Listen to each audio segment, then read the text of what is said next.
All right, folks, back with some business news. General Electric's crown jewel just got a bit smaller. GE Aviation, the bright spot in the embattled conglomerate, on Thursday agreed to unload a Baltimore business for $630 million in cash. The sale of Middle River Aircraft Systems, which makes thrust reversers that slow jets and hard casings for engines, is the latest in a long series of deals that have shrunk GE's vast empire.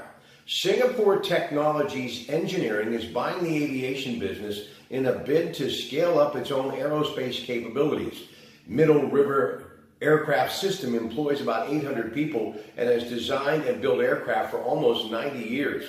The $630 million price is subject to change based on certain factors, including GE's underfunded pension obligations. After years of inattention and historically low interest rates, GE has built up the biggest pension shortfall in the S&P 500. GE has been dismantling its empire to pay down a mountain of debt and simplify the complex company.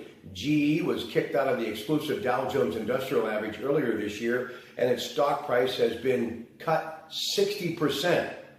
GE is saying goodbye to its healthcare, oil and gas, and locomotive businesses. It's still trying to find a buyer for the iconic light bulb division that Thomas Edison founded. And GE has previously sold off its appliance division, the media giant NBC Universal, and much of the giant bank known as GE Capital. But until now, GE hasn't moved to shrink its booming aviation business. GE Aviation is the most exciting part of the renovated company. Its technology powers 2 out of every 3 commercial flight departures around the world. And GE Aviation sports a decade-long backlog of orders totaling around $200 billion.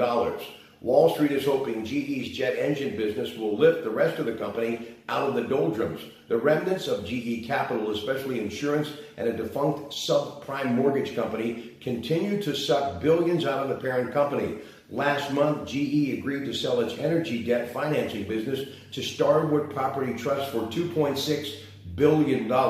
GE is holding on to renewable energy, their division, which features a large onshore wind business. However, renewable energy remains a tiny part of the company's overall sales. And GE Power, which makes power plants, has been slammed by the shift away from fossil fuels.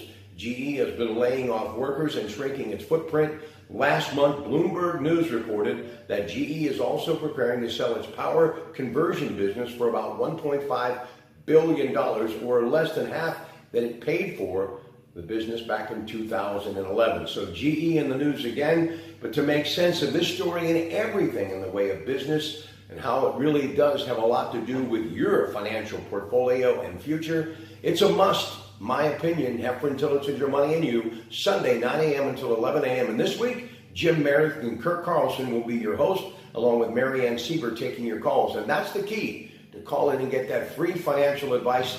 And the number is 866-391-1020, or you can reach them at Dollar Bank Instant Access at KDKRadio.com, or on the Right Automotive text line, the best deal in town. Good afternoon from the home office in Monaca and your Pratte Pack.